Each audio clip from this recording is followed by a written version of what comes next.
એના પછી આપણે જોઈશું કોષ્ટક 2.3 પ્રકાંડની ઊંચાઈ અને તેના લક્ષણોને આધારે વનસ્પતિનું વર્ગીકરણ.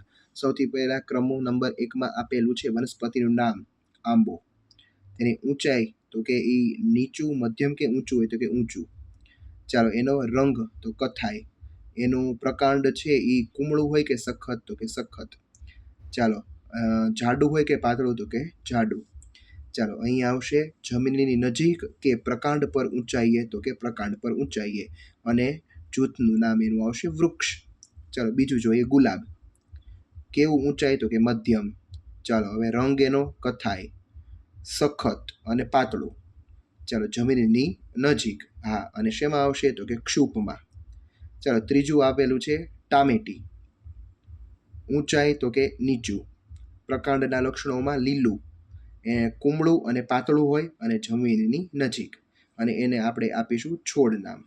ચાલો, ચોથું, પાંચમું અને છઠ્ઠું આપણે જાતે લખવાનું છે. ચોથું લીમડો.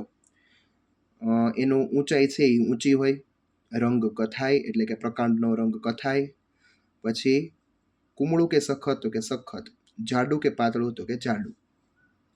ચાલો, પ્રકાંડ પર ઊંચાઈ તો કે હા તો વૃક્ષ. ચાલો, એના પછી તુલસી. તુલસી છે એની ઊંચાઈ નીચી હોય. એનું જે પ્રકાંડ છે એ કેવું હોય તો કે લીલું. કુમળું કે સખત તો કે કુમળું અને પાતળું.